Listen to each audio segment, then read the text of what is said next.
안녕하세요. 마음의 지혜를 탐구하는 시간입니다. 혹시 누군가와의 관계 속에서 나의 모든 에너지가 소진되는 듯한 느낌을 받아보신 적이 있으신가요?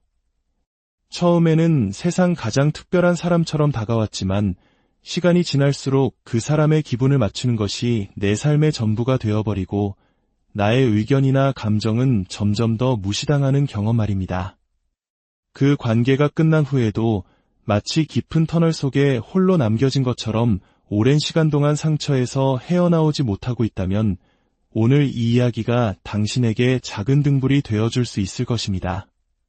오늘 우리는 나르시시스트와의 관계 이후에 어떤 사람들은 비교적 잘 회복하는 반면 어떤 사람들은 유독 깊은 후유증을 겪으며 힘들어하는지에 대해 이야기 나누고자 합니다. 나르시시스트라는 용어는 단순히 자기 자신을 사랑하는 사람을 의미하는 것이 아닙니다. 심리학적으로 이는 타인에 대한 공감 능력이 극도로 부족하고 자기중심적인 사고에 빠져 타인을 자신의 목적을 위한 도구로 여기는 성향을 의미합니다. 이들은 종종 가스라이팅을 통해 상대방의 자존감을 갉아먹고 정서적으로 조종하며 깊은 상처를 남깁니다. 이 이야기를 듣고 계신 분들 중에도 비슷한 아픔을 겪으신 분이 계실지 모릅니다. 만약 오늘 이 이야기가 당신의 마음에 작은 울림을 준다면 좋아요와 구독을 통해 저희와 함께 마음의 여정을 계속해주세요. 당신의 작은 손길이 지금 이 순간에도 어둠 속을 헤매는 또 다른 누군가에게 이야기가 닿게 하는 따뜻한 빛이 될 수 있습니다. 당신의 삶에 평안과 회복의 은혜가 깃들기를 기원합니다. 첫 번째 사연을 먼저 만나보겠습니다. 한 분께서 이런 질문을 보내주셨습니다. 나르시시스트와의 관계가 끝난 후 어떻게 마음을 치유해야 할지 막막합니다.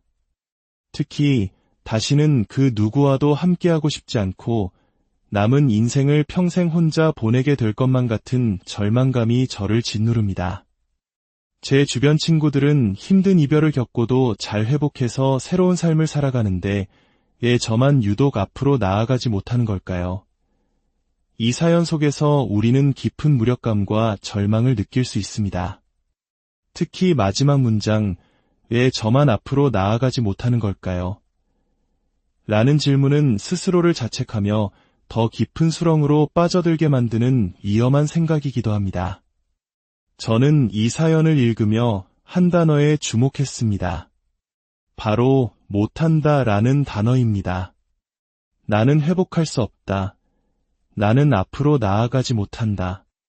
어쩌면 이것은 사실이 아닐지도 모릅니다.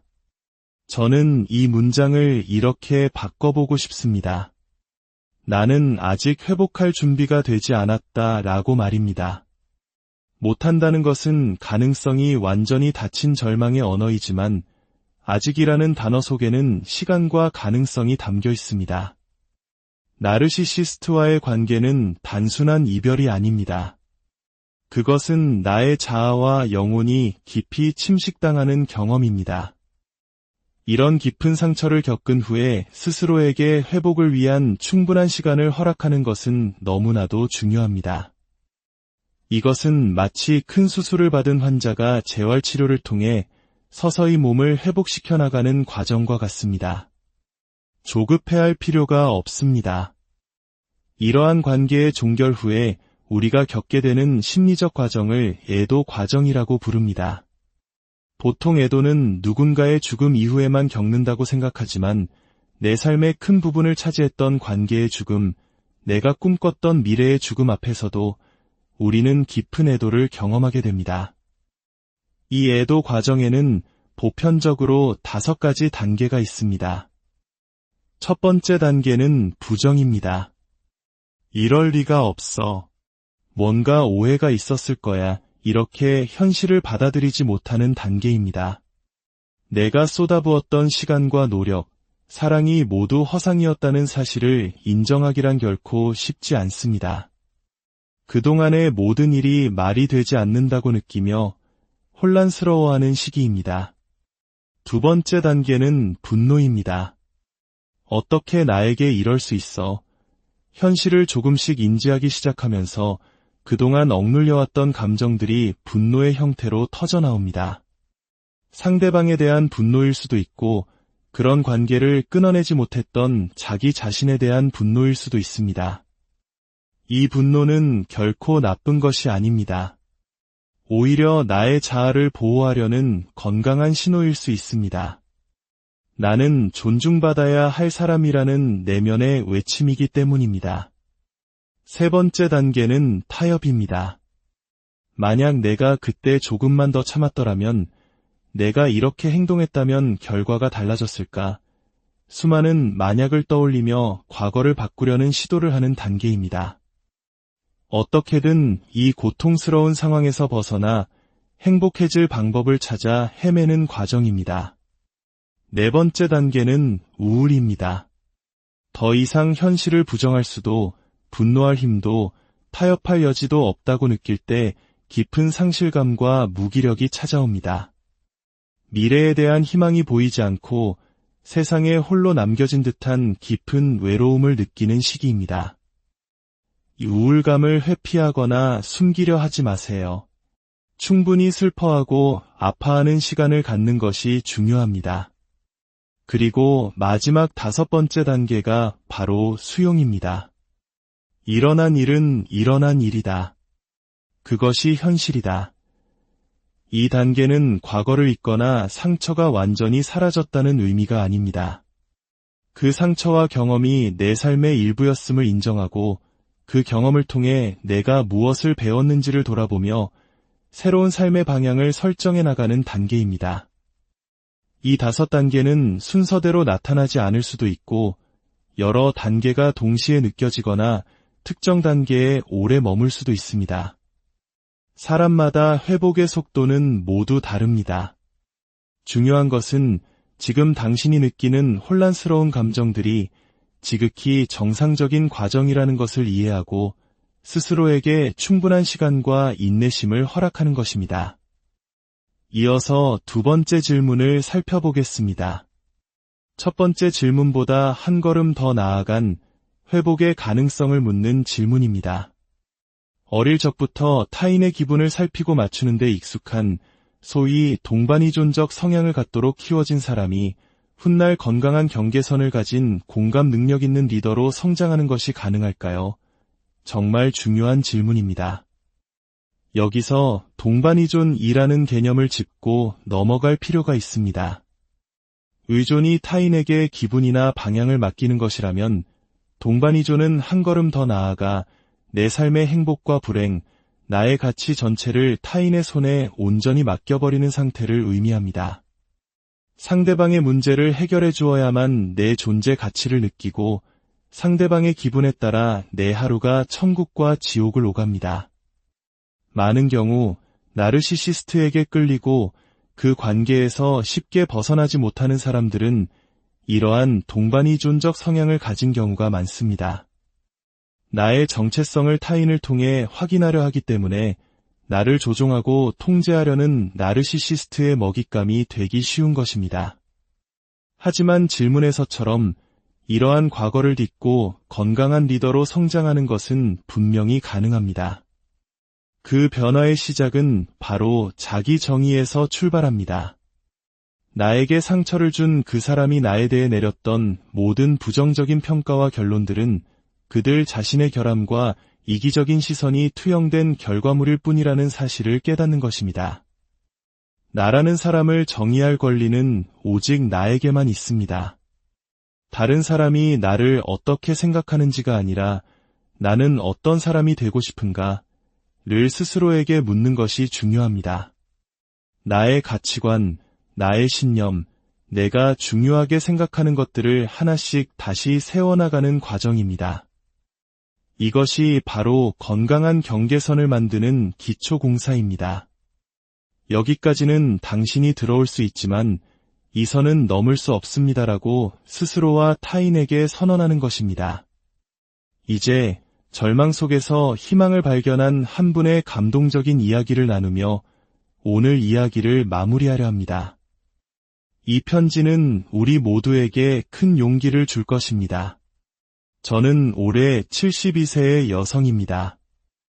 혹시 지금 깊은 절망에 갇혀 있다고 느끼는 분들께 제 이야기가 작은 희망이 되기를 바랍니다. 저는 거짓말과 분노로 가득했던 남편에게 26년간의 결혼 생활 내내 학대를 받았습니다. 50대 초반에 마침내 이혼했을 때 저는 스스로를 망가진 상품, 더 이상 쓸모없는 쓰레기처럼 느꼈습니다. 그 수치심 때문에 이혼 후 11년 동안이나 혼자 지냈습니다.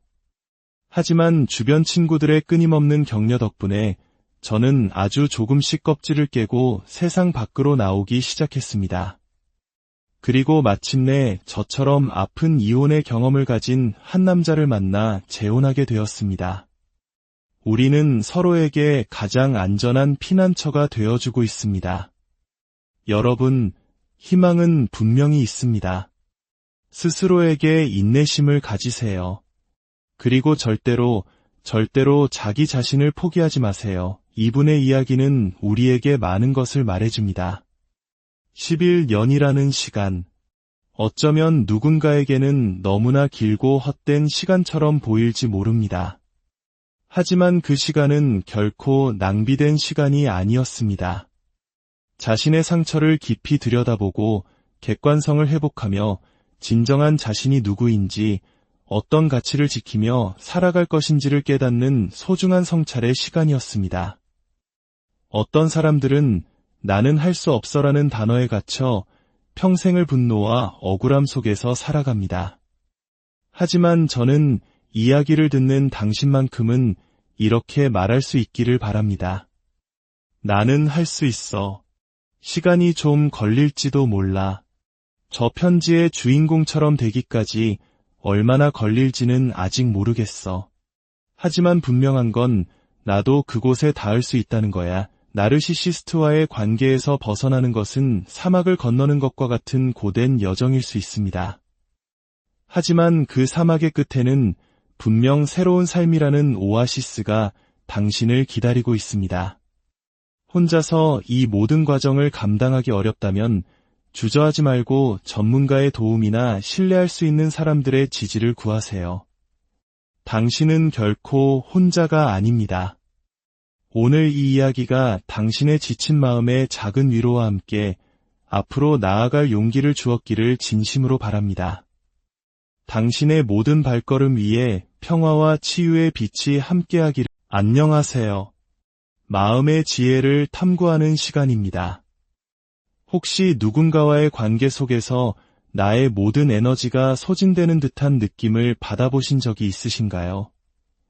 처음에는 세상 가장 특별한 사람처럼 다가왔지만 시간이 지날수록 그 사람의 기분을 맞추는 것이 내 삶의 전부가 되어버리고 나의 의견이나 감정은 점점 더 무시당하는 경험 말입니다. 그 관계가 끝난 후에도 마치 깊은 터널 속에 홀로 남겨진 것처럼 오랜 시간 동안 상처에서 헤어나오지 못하고 있다면 오늘 이 이야기가 당신에게 작은 등불이 되어줄 수 있을 것입니다.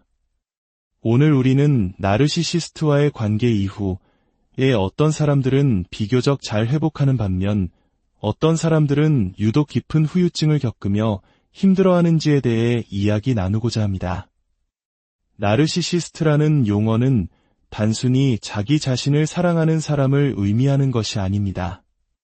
심리학적으로 이는 타인에 대한 공감 능력이 극도로 부족하고 자기중심적인 사고에 빠져 타인을 자신의 목적을 위한 도구로 여기는 성향을 의미합니다. 이들은 종종 가스라이팅을 통해 상대방의 자존감을 갉아먹고 정서적으로 조종하며 깊은 상처를 남깁니다. 이야기를 듣고 계신 분들 중에도 비슷한 아픔을 겪으신 분이 계실지 모릅니다. 만약 오늘 이 이야기가 당신의 마음에 작은 울림을 준다면 좋아요와 구독을 통해 저희와 함께 마음의 여정을 계속해주세요. 당신의 작은 손길이 지금 이 순간에도 어둠 속을 헤매는 또 다른 누군가에게 이야기가 닿게 하는 따뜻한 빛이 될 수 있습니다. 당신의 삶에 평안과 회복의 은혜가 깃들기를 기원합니다. 첫 번째 사연을 먼저 만나보겠습니다. 한 분께서 이런 질문을 보내주셨습니다. 나르시시스트와의 관계가 끝난 후 어떻게 마음을 치유해야 할지 막막합니다. 특히 다시는 그 누구와도 함께하고 싶지 않고 남은 인생을 평생 혼자 보내게 될 것만 같은 절망감이 저를 짓누릅니다. 제 주변 친구들은 힘든 이별을 겪고도 잘 회복해서 새로운 삶을 살아가는데 왜 저만 유독 앞으로 나아가지 못하는 걸까요? 이 사연 속에서 우리는 깊은 무력감과 절망을 느낄 수 있습니다. 특히 마지막 문장, 왜 저만 앞으로 나아가지 못하는 걸까요? 라는 질문은 스스로를 자책하며 더 깊은 수렁으로 빠져들게 만드는 위험한 생각이기도 합니다. 저는 이 사연을 읽으며 한 단어에 주목했습니다. 바로 못한다 라는 단어입니다. 나는 회복할 수 없다. 나는 앞으로 나아가지 못한다. 어쩌면 이것은 사실이 아닐지도 모릅니다. 저는 이 문장을 이렇게 바꿔보고 싶습니다. 나는 아직 회복할 준비가 되지 않았다 라고 말입니다. 못한다는 것은 가능성이 완전히 닫힌 절망의 언어이지만 아직이라는 단어 속에는 시간과 가능성이 담겨 있습니다. 나르시시스트와의 관계는 단순한 이별이 아닙니다.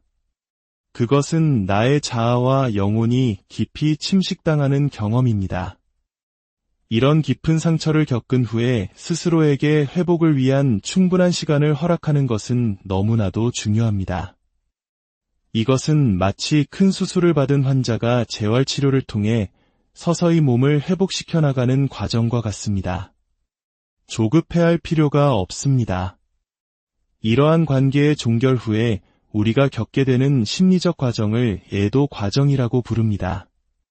보통 애도는 누군가의 죽음 이후에만 겪는다고 생각하지만 내 삶의 큰 부분을 차지했던 관계의 죽음, 내가 꿈꿨던 미래의 죽음 앞에서도 우리는 깊은 애도를 경험하게 됩니다. 이 애도 과정에는 보편적으로 5가지 단계가 있습니다. 첫 번째 단계는 부정입니다. 이럴 리가 없어. 뭔가 오해가 있었을 거야. 이렇게 현실을 받아들이지 못하는 단계입니다. 내가 쏟아부었던 시간과 노력, 사랑이 모두 허상이었다는 사실을 인정하기란 결코 쉽지 않습니다. 그동안의 모든 일이 말이 되지 않는다고 느끼며 혼란스러워하는 시기입니다. 두 번째 단계는 분노입니다. 어떻게 나에게 이럴 수 있어? 현실을 조금씩 인지하기 시작하면서 그동안 억눌려왔던 감정들이 분노의 형태로 터져나옵니다. 상대방에 대한 분노일 수도 있고 그런 관계를 끊어내지 못했던 자기 자신에 대한 분노일 수도 있습니다. 이 분노는 결코 나쁜 것이 아닙니다. 오히려 나의 자아를 보호하려는 건강한 신호일 수 있습니다. 나는 존중받아야 할 사람이라는 내면의 외침이기 때문입니다. 세 번째 단계는 타협입니다. 만약 내가 그때 조금만 더 참았더라면, 내가 이렇게 행동했다면 결과가 달라졌을까? 수많은 만약을 떠올리며 과거를 바꾸려는 시도를 하는 단계입니다. 어떻게든 이 고통스러운 상황에서 벗어나 행복해질 방법을 찾아 헤매는 과정입니다. 네 번째 단계는 우울입니다. 더 이상 현실을 부정할 수도, 분노할 힘도, 타협할 여지도 없다고 느낄 때 깊은 상실감과 무기력이 찾아옵니다.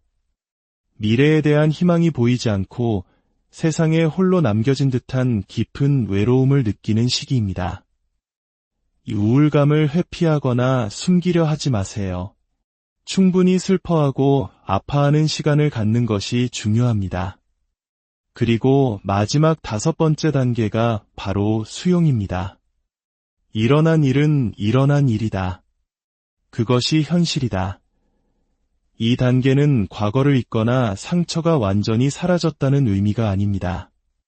그 상처와 경험이 내 삶의 일부였음을 인정하고 그 경험을 통해 내가 무엇을 배웠는지를 돌아보며 새로운 삶의 방향을 설정해 나가는 단계입니다.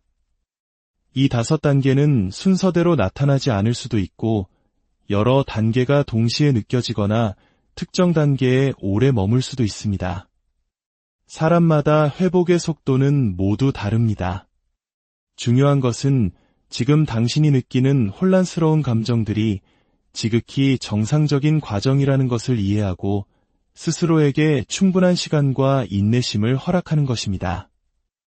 이어서 두 번째 질문을 살펴보겠습니다. 첫 번째 질문보다 한 걸음 더 나아간 회복의 가능성을 묻는 질문입니다. 어릴 적부터 타인의 기분을 살피고 맞추는 데 익숙한 소위 동반이존적 성향을 갖도록 키워진 사람이 훗날 건강한 경계선을 가진 공감 능력 있는 리더로 성장하는 것이 가능할까요? 정말 중요한 질문입니다. 여기서 동반이존이라는 개념을 짚고 넘어갈 필요가 있습니다.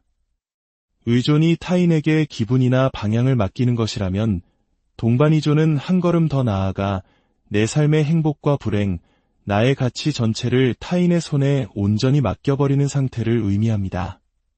상대방의 문제를 해결해 주어야만 내 존재 가치를 느끼고 상대방의 기분에 따라 내 하루가 천국과 지옥을 오갑니다.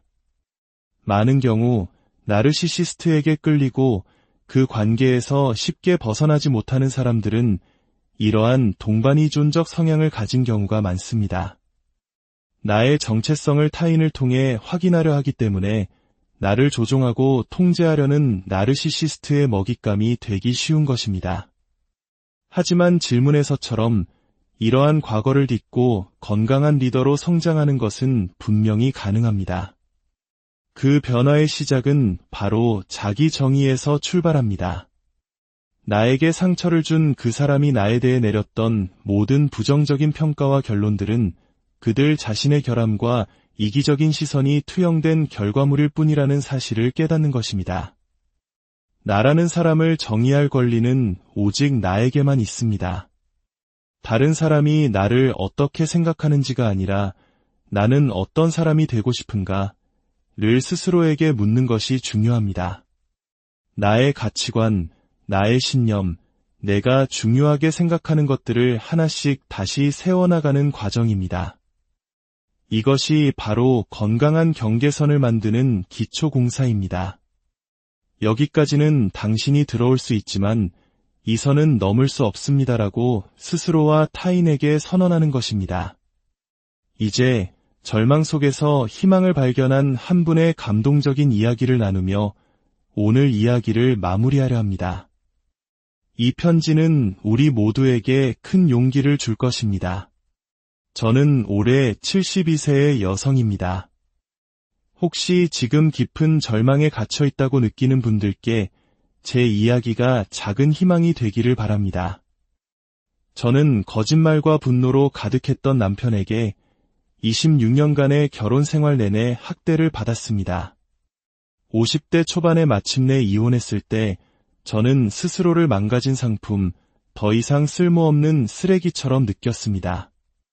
그 수치심 때문에 이혼 후 11년 동안이나 혼자 지냈습니다. 하지만 주변 친구들의 끊임없는 격려 덕분에 저는 아주 조금씩 껍질을 깨고 세상 밖으로 나오기 시작했습니다. 그리고 마침내 저처럼 아픈 이혼의 경험을 가진 한 남자를 만나 재혼하게 되었습니다. 우리는 서로에게 가장 안전한 피난처가 되어주고 있습니다. 여러분, 희망은 분명히 있습니다. 스스로에게 인내심을 가지세요. 그리고 절대로 자기 자신을 포기하지 마세요. 이분의 이야기는 우리에게 많은 것을 말해줍니다. 11년이라는 시간. 어쩌면 누군가에게는 너무나 길고 헛된 시간처럼 보일지 모릅니다. 하지만 그 시간은 결코 낭비된 시간이 아니었습니다. 자신의 상처를 깊이 들여다보고 객관성을 회복하며 진정한 자신이 누구인지, 어떤 가치를 지키며 살아갈 것인지를 깨닫는 소중한 성찰의 시간이었습니다. 어떤 사람들은 나는 할 수 없어라는 단어에 갇혀 평생을 분노와 억울함 속에서 살아갑니다. 하지만 저는 이야기를 듣는 당신만큼은 이렇게 말할 수 있기를 바랍니다. 나는 할 수 있어. 시간이 좀 걸릴지도 몰라. 저 편지의 주인공처럼 되기까지 얼마나 걸릴지는 아직 모르겠어. 하지만 분명한 건 나도 그곳에 닿을 수 있다는 거야. 나르시시스트와의 관계에서 벗어나는 것은 사막을 건너는 것과 같은 고된 여정일 수 있습니다. 하지만 그 사막의 끝에는 분명 새로운 삶이라는 오아시스가 당신을 기다리고 있습니다. 혼자서 이 모든 과정을 감당하기 어렵다면 주저하지 말고 전문가의 도움이나 신뢰할 수 있는 사람들의 지지를 구하세요. 당신은 결코 혼자가 아닙니다. 오늘 이 이야기가 당신의 지친 마음에 작은 위로와 함께 앞으로 나아갈 용기를 주었기를 진심으로 바랍니다. 당신의 모든 발걸음 위에 평화와 치유의 빛이 함께하기를. 안녕하세요. 마음의 지혜를 탐구하는 시간입니다. 혹시 누군가와의 관계 속에서 나의 모든 에너지가 소진되는 듯한 느낌을 받아보신 적이 있으신가요? 처음에는 세상 가장 특별한 사람처럼 다가왔지만 시간이 지날수록 그 사람의 기분을 맞추는 것이 내 삶의 전부가 되어버리고 나의 의견이나 감정은 점점 더 무시당하는 경험 말입니다. 그 관계가 끝난 후에도 마치 깊은 터널 속에 홀로 남겨진 것처럼 오랜 시간 동안 상처에서 헤어나오지 못하고 있다면 오늘 이 이야기가 당신에게 작은 등불이 되어줄 수 있을 것입니다. 오늘 우리는 나르시시스트와의 관계 이후에 어떤 사람들은 비교적 잘 회복하는 반면 어떤 사람들은 유독 깊은 후유증을 겪으며 힘들어하는지에 대해 이야기 나누고자 합니다. 나르시시스트라는 용어는 단순히 자기 자신을 사랑하는 사람을 의미하는 것이 아닙니다. 심리학적으로 이는 타인에 대한 공감 능력이 극도로 부족하고 자기중심적인 사고에 빠져 타인을 자신의 목적을 위한 도구로 여기는 성향을 의미합니다. 이들은 종종 가스라이팅을 통해 상대방의 자존감을 갉아먹고 정서적으로 조종하며 깊은 상처를 남깁니다. 이 이야기를 듣고 계신 분들 중에도 비슷한 아픔을 겪으신 분이 계실지 모릅니다. 만약 오늘 이 이야기가 당신의 마음에 작은 울림을 준다면 좋아요와 구독을 통해 저희와 함께 마음의 여정을 계속해주세요. 당신의 작은 손길이 지금 이 순간에도 어둠 속을 헤매는 또 다른 누군가에게 이야기가 닿게 하는 따뜻한 빛이 될 수 있습니다. 당신의 삶에 평안과 회복의 은혜가 깃들기를 기원합니다. 첫 번째 사연을 먼저 만나보겠습니다. 한 분께서 이런 질문을 보내주셨습니다. 나르시시스트와의 관계가 끝난 후 어떻게 마음을 치유해야 할지 막막합니다. 특히 다시는 그 누구와도 함께하고 싶지 않고 남은 인생을 평생 혼자 보내게 될 것만 같은 절망감이 저를 짓누릅니다. 제 주변 친구들은 힘든 이별을 겪고도 잘 회복해서 새로운 삶을 살아가는데 왜 저만 유독 앞으로 나아가지 못하는 걸까요? 이 사연 속에서 우리는 깊은 무력감과 절망을 느낄 수 있습니다. 특히 마지막 문장, 왜 저만 앞으로 나아가지 못하는 걸까요? 라는 질문은 스스로를 자책하며 더 깊은 수렁으로 빠져들게 만드는 위험한 생각이기도 합니다. 저는 이 사연을 읽으며 한 단어에 주목했습니다. 바로 못한다라는 단어입니다. 나는 회복할 수 없다. 나는 앞으로 나아가지 못한다. 어쩌면 이것은 사실이 아닐지도 모릅니다. 저는 이 문장을 이렇게 바꿔보고 싶습니다. 나는 아직 회복할 준비가 되지 않았다 라고 말입니다. 못한다는 것은 가능성이 완전히 닫힌 절망의 언어이지만 아직이라는 단어 속에는 시간과 가능성이 담겨 있습니다. 나르시시스트와의 관계는 단순한 이별이 아닙니다. 그것은 나의 자아와 영혼이 깊이 침식당하는 경험입니다. 이런 깊은 상처를 겪은 후에 스스로에게 회복을 위한 충분한 시간을 허락하는 것은 너무나도 중요합니다. 이것은 마치 큰 수술을 받은 환자가 재활치료를 통해 서서히 몸을 회복시켜 나가는 과정과 같습니다. 조급해할 필요가 없습니다. 이러한 관계의 종결 후에 우리가 겪게 되는 심리적 과정을 애도 과정이라고 부릅니다. 보통 애도는 누군가의 죽음 이후에만 겪는다고 생각하지만 내 삶의 큰 부분을 차지했던 관계의 죽음, 내가 꿈꿨던 미래의 죽음 앞에서도 우리는 깊은 애도를 경험하게 됩니다. 이 애도 과정에는 보편적으로 5가지 단계가 있습니다. 첫 번째 단계는 부정입니다. 이럴 리가 없어. 뭔가 오해가 있었을 거야. 이렇게 현실을 받아들이지 못하는 단계입니다. 내가 쏟아부었던 시간과 노력, 사랑이 모두 허상이었다는 사실을 인정하기란 결코 쉽지 않습니다. 그동안의 모든 일이 말이 되지 않는다고 느끼며 혼란스러워하는 시기입니다. 두 번째 단계는 분노입니다. 어떻게 나에게 이럴 수 있어? 현실을 조금씩 인지하기 시작하면서 그동안 억눌려왔던 감정들이 분노의 형태로 터져나옵니다. 상대방에 대한 분노일 수도 있고 그런 관계를 끊어내지 못했던 자기 자신에 대한 분노일 수도 있습니다. 이 분노는 결코 나쁜 것이 아닙니다. 오히려 나의 자아를 보호하려는 건강한 신호일 수 있습니다. 나는 존중받아야 할 사람이라는 내면의 외침이기 때문입니다. 세 번째 단계는 타협입니다. 만약 내가 그때 조금만 더 참았더라면, 내가 이렇게 행동했다면 결과가 달라졌을까? 수많은 만약을 떠올리며 과거를 바꾸려는 시도를 하는 단계입니다. 어떻게든 이 고통스러운 상황에서 벗어나 행복해질 방법을 찾아 헤매는 과정입니다. 네 번째 단계는 우울입니다. 더 이상 현실을 부정할 수도, 분노할 힘도, 타협할 여지도 없다고 느낄 때 깊은 상실감과 무기력이 찾아옵니다. 미래에 대한 희망이 보이지 않고 세상에 홀로 남겨진 듯한 깊은 외로움을 느끼는 시기입니다. 이 우울감을 회피하거나 숨기려 하지 마세요. 충분히 슬퍼하고 아파하는 시간을 갖는 것이 중요합니다. 그리고 마지막 5번째 단계가 바로 수용입니다. 일어난 일은 일어난 일이다. 그것이 현실이다. 이 단계는 과거를 잊거나 상처가 완전히 사라졌다는 의미가 아닙니다. 그 상처와 경험이 내 삶의 일부였음을 인정하고 그 경험을 통해 내가 무엇을 배웠는지를 돌아보며 새로운 삶의 방향을 설정해 나가는 단계입니다. 이 5단계는 순서대로 나타나지 않을 수도 있고 여러 단계가 동시에 느껴지거나 특정 단계에 오래 머물 수도 있습니다. 사람마다 회복의 속도는 모두 다릅니다.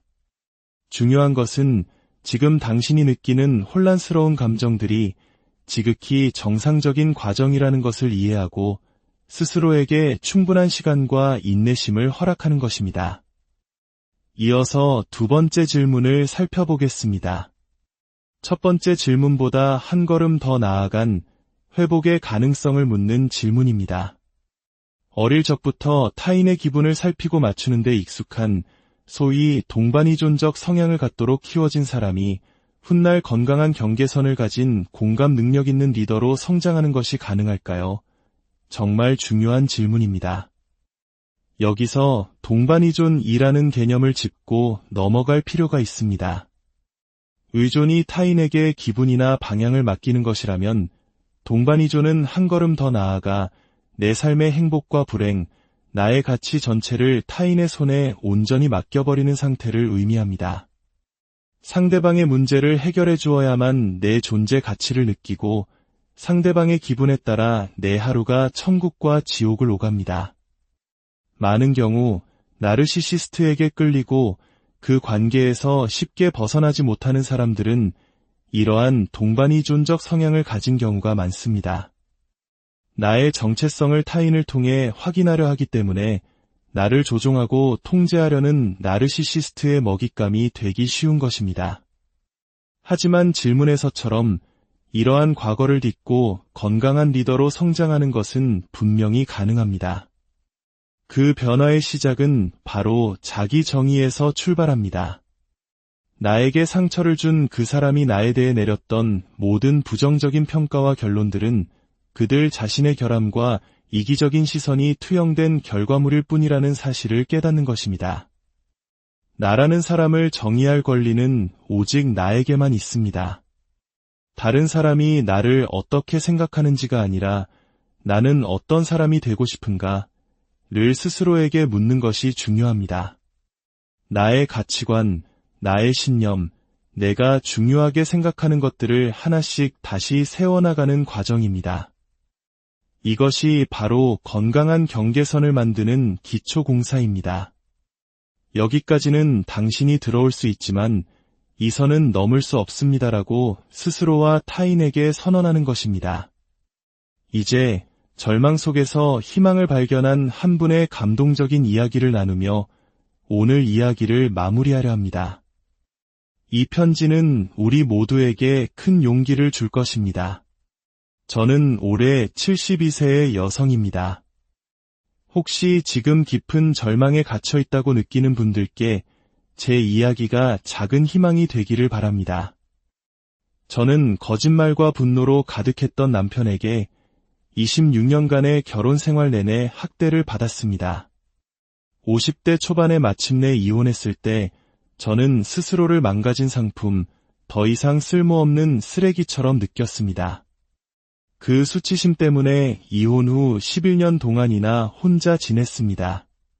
하지만 주변 친구들의 끊임없는 격려 덕분에 저는 아주 조금씩 껍질을 깨고 세상 밖으로 나오기 시작했습니다.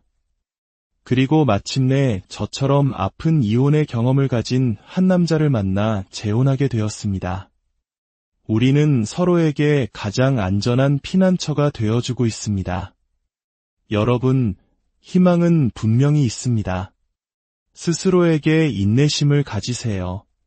그리고 절대로 자기 자신을 포기하지 마세요. 이분의 이야기는 우리에게 많은 것을 말해줍니다.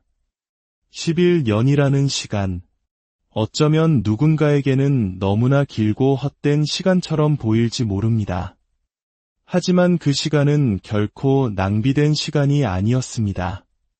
자신의 상처를 깊이 들여다보고 객관성을 회복하며 진정한 자신이 누구인지, 어떤 가치를 지키며 살아갈 것인지를 깨닫는 소중한 성찰의 시간이었습니다.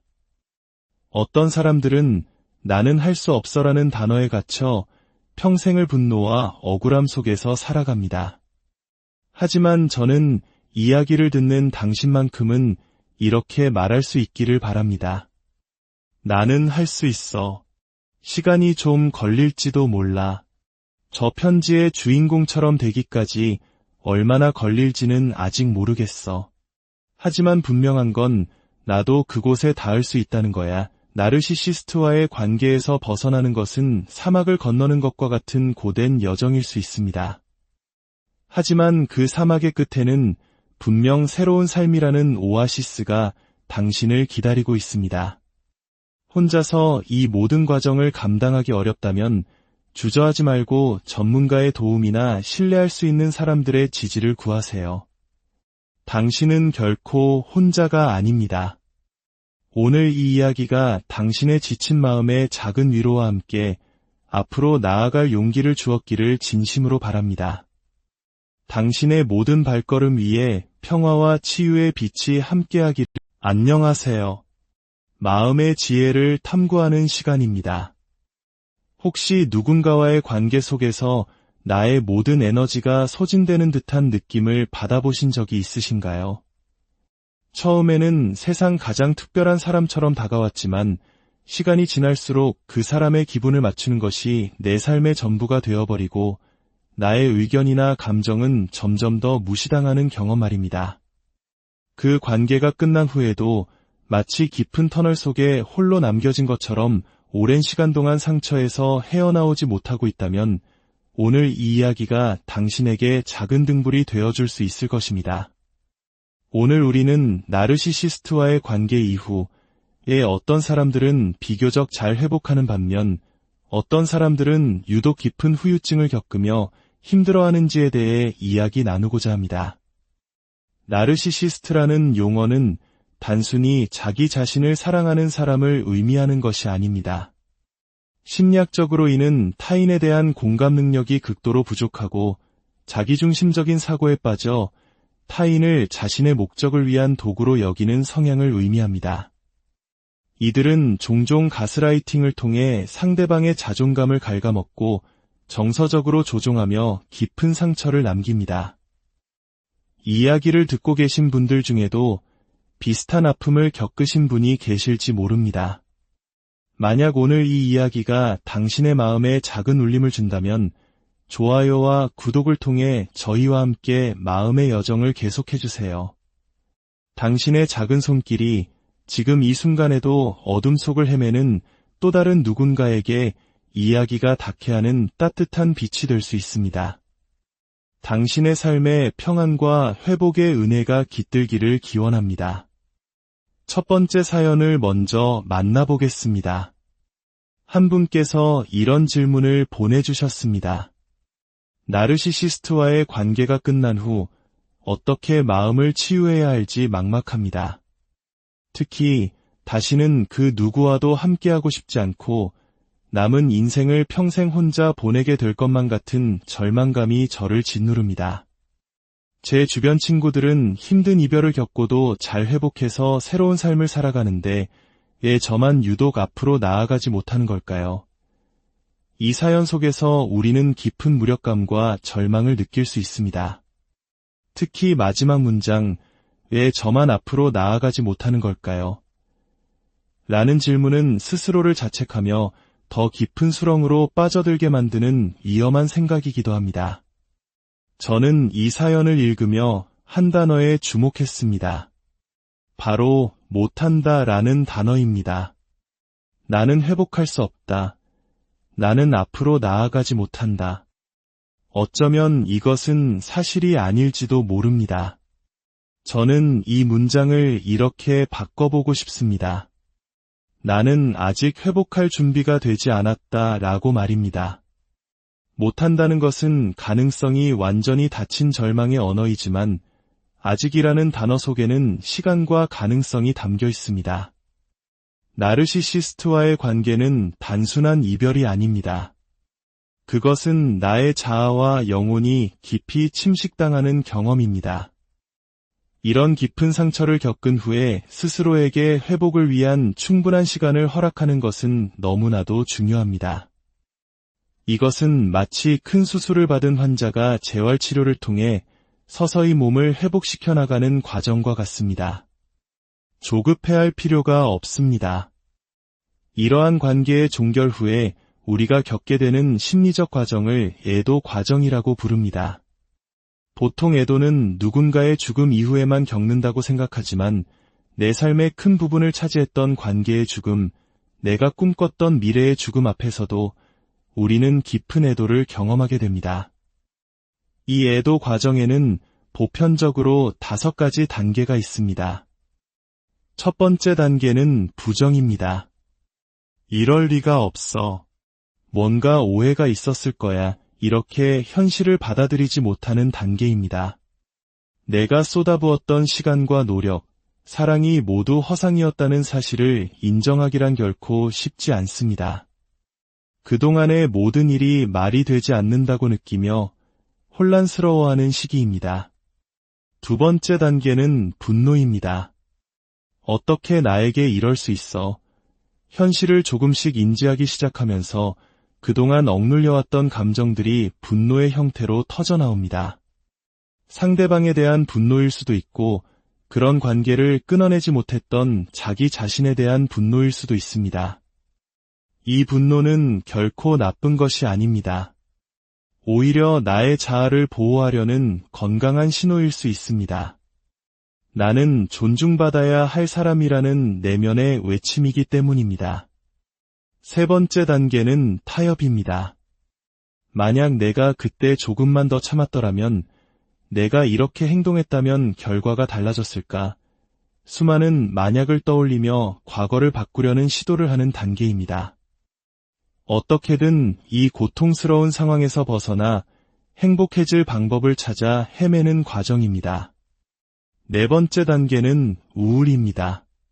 더 이상 현실을 부정할 수도, 분노할 힘도, 타협할 여지도 없다고 느낄 때 깊은 상실감과 무기력이 찾아옵니다. 미래에 대한 희망이 보이지 않고 세상에 홀로 남겨진 듯한 깊은 외로움을 느끼는 시기입니다. 이 우울감을 회피하거나 숨기려 하지 마세요. 충분히 슬퍼하고 아파하는 시간을 갖는 것이 중요합니다. 그리고 마지막 5번째 단계가 바로 수용입니다. 일어난 일은 일어난 일이다. 그것이 현실이다. 이 단계는 과거를 잊거나 상처가 완전히 사라졌다는 의미가 아닙니다. 그 상처와 경험이 내 삶의 일부였음을 인정하고 그 경험을 통해 내가 무엇을 배웠는지를 돌아보며 새로운 삶의 방향을 설정해 나가는 단계입니다. 이 5단계는 순서대로 나타나지 않을 수도 있고 여러 단계가 동시에 느껴지거나 특정 단계에 오래 머물 수도 있습니다. 사람마다 회복의 속도는 모두 다릅니다. 중요한 것은 지금 당신이 느끼는 혼란스러운 감정들이 지극히 정상적인 과정이라는 것을 이해하고 스스로에게 충분한 시간과 인내심을 허락하는 것입니다.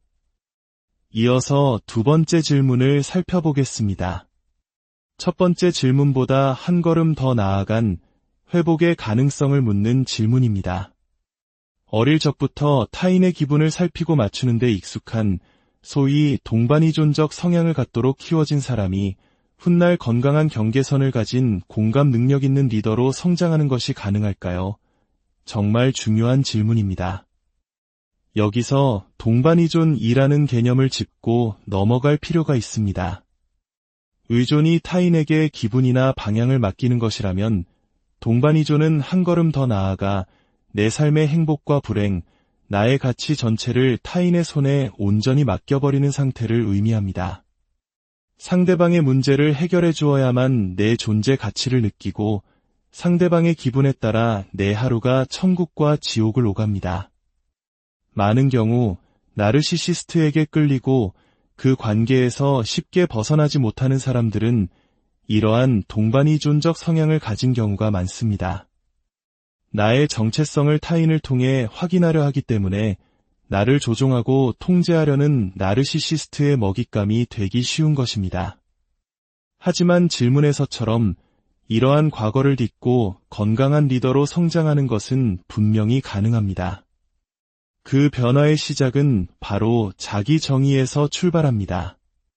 나에게 상처를 준 그 사람이 나에 대해 내렸던 모든 부정적인 평가와 결론들은 그들 자신의 결함과 이기적인 시선이 투영된 결과물일 뿐이라는 사실을 깨닫는 것입니다. 나라는 사람을 정의할 권리는 오직 나에게만 있습니다. 다른 사람이 나를 어떻게 생각하는지가 아니라 나는 어떤 사람이 되고 싶은가 를 스스로에게 묻는 것이 중요합니다. 나의 가치관, 나의 신념, 내가 중요하게 생각하는 것들을 하나씩 다시 세워나가는 과정입니다. 이것이 바로 건강한 경계선을 만드는 기초공사입니다. 여기까지는 당신이 들어올 수 있지만 이 선은 넘을 수 없습니다라고 스스로와 타인에게 선언하는 것입니다. 이제 절망 속에서 희망을 발견한 한 분의 감동적인 이야기를 나누며 오늘 이야기를 마무리하려 합니다. 이 편지는 우리 모두에게 큰 용기를 줄 것입니다. 저는 올해 72세의 여성입니다. 혹시 지금 깊은 절망에 갇혀 있다고 느끼는 분들께 제 이야기가 작은 희망이 되기를 바랍니다. 저는 거짓말과 분노로 가득했던 남편에게 26년간의 결혼 생활 내내 학대를 받았습니다. 50대 초반에 마침내 이혼했을 때 저는 스스로를 망가진 상품, 더 이상 쓸모없는 쓰레기처럼 느꼈습니다. 그 수치심 때문에 이혼 후 11년 동안이나 혼자 지냈습니다. 하지만 주변 친구들의 끊임없는 격려 덕분에 저는 아주 조금씩 껍질을 깨고 세상 밖으로 나오기 시작했습니다. 그리고 마침내 저처럼 아픈 이혼의 경험을 가진 한 남자를 만나 재혼하게 되었습니다. 우리는 서로에게 가장 안전한 피난처가 되어주고 있습니다. 여러분, 희망은 분명히 있습니다. 스스로에게 인내심을 가지세요. 그리고 절대로 자기 자신을 포기하지 마세요. 이분의 이야기는 우리에게 많은 것을 말해줍니다. 11년이라는 시간. 어쩌면 누군가에게는 너무나 길고 헛된 시간처럼 보일지 모릅니다. 하지만 그 시간은 결코 낭비된 시간이 아니었습니다. 자신의 상처를 깊이 들여다보고 객관성을 회복하며 진정한 자신이 누구인지, 어떤 가치를 지키며 살아갈 것인지를 깨닫는 소중한 성찰의 시간이었습니다. 어떤 사람들은 나는 할 수 없어라는 단어에 갇혀 평생을 분노와 억울함 속에서 살아갑니다. 하지만 저는 이야기를 듣는 당신만큼은 이렇게 말할 수 있기를 바랍니다. 나는 할 수 있어. 시간이 좀 걸릴지도 몰라. 저 편지의 주인공처럼 되기까지 얼마나 걸릴지는 아직 모르겠어. 하지만 분명한 건 나도 그곳에 닿을 수 있다는 거야. 나르시시스트와의 관계에서 벗어나는 것은 사막을 건너는 것과 같은 고된 여정일 수 있습니다. 하지만 그 사막의 끝에는 분명 새로운 삶이라는 오아시스가 당신을 기다리고 있습니다. 혼자서 이 모든 과정을 감당하기 어렵다면 주저하지 말고 전문가의 도움이나 신뢰할 수 있는 사람들의 지지를 구하세요. 당신은 결코 혼자가 아닙니다. 오늘 이 이야기가 당신의 지친 마음에 작은 위로와 함께 앞으로 나아갈 용기를 주었기를 진심으로 바랍니다. 당신의 모든 발걸음 위에 평화와 치유의 빛이 함께하기를. 안녕하세요. 마음의 지혜를 탐구하는 시간입니다. 혹시 누군가와의 관계 속에서 나의 모든 에너지가 소진되는 듯한 느낌을 받아보신 적이 있으신가요? 처음에는 세상 가장 특별한 사람처럼 다가왔지만 시간이 지날수록 그 사람의 기분을 맞추는 것이 내 삶의 전부가 되어버리고 나의 의견이나 감정은 점점 더 무시당하는 경험 말입니다.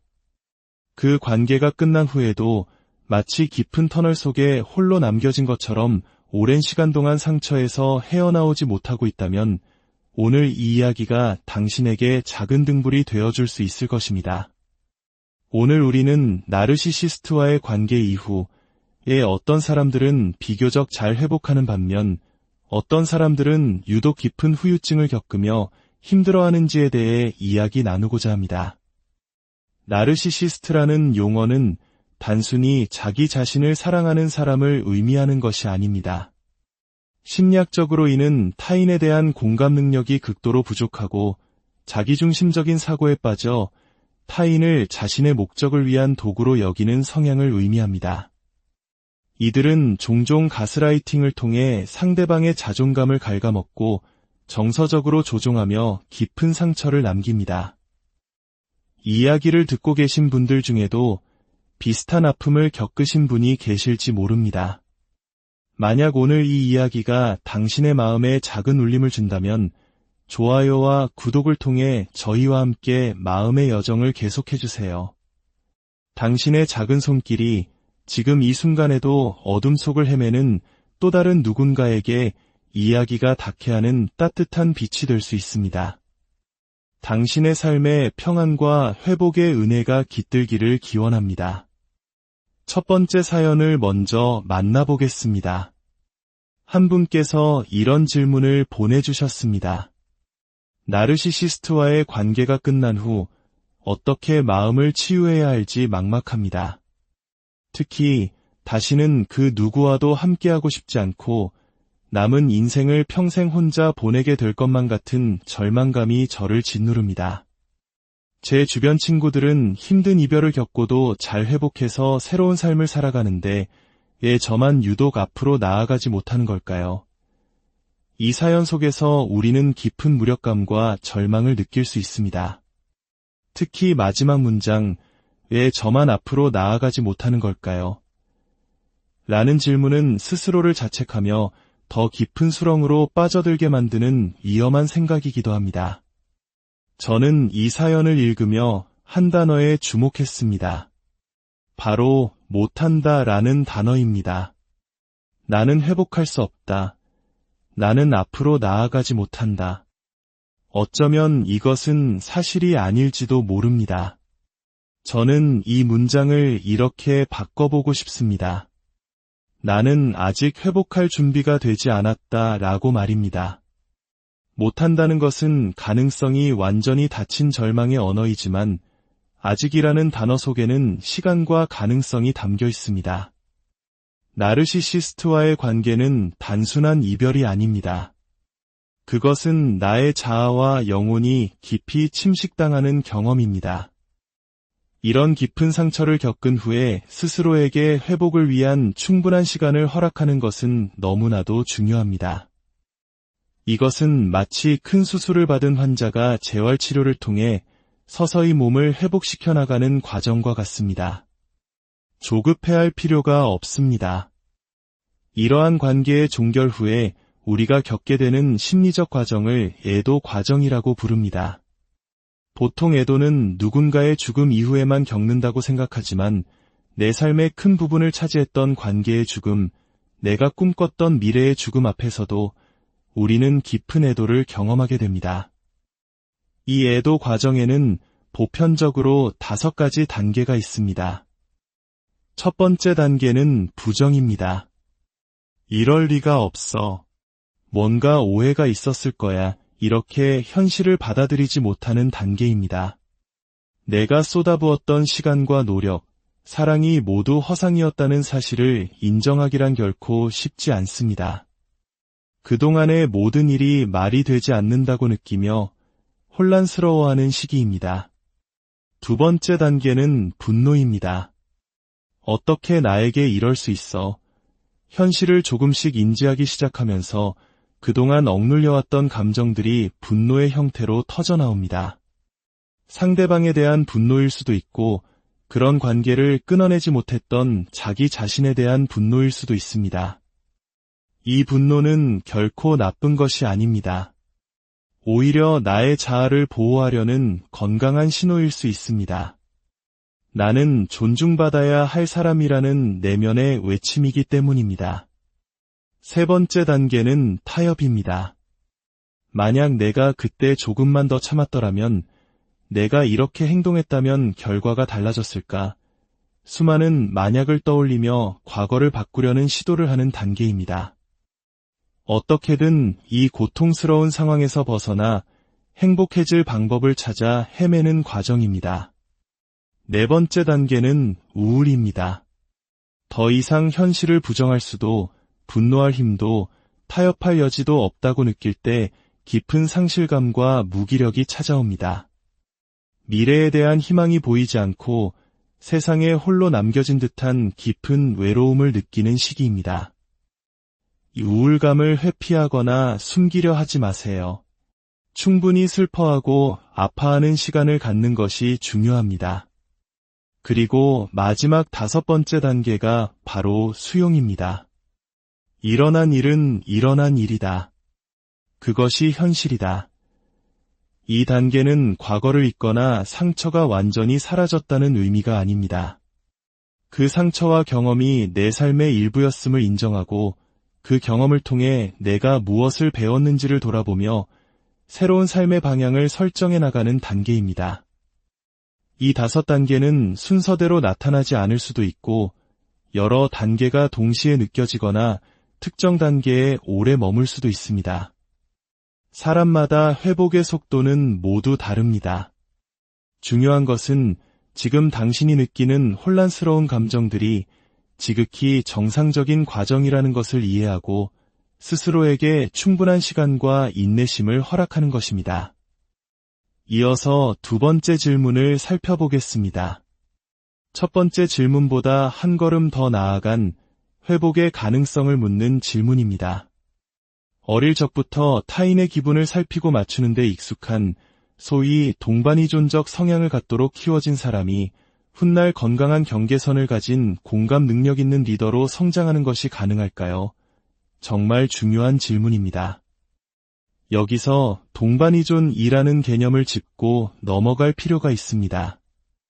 의존이 타인에게 기분이나 방향을 맡기는 것이라면 동반이존은 한 걸음 더 나아가 내 삶의 행복과 불행, 나의 가치 전체를 타인의 손에 온전히 맡겨버리는 상태를 의미합니다. 상대방의 문제를 해결해 주어야만 내 존재 가치를 느끼고 상대방의 기분에 따라 내 하루가 천국과 지옥을 오갑니다. 많은 경우 나르시시스트에게 끌리고 그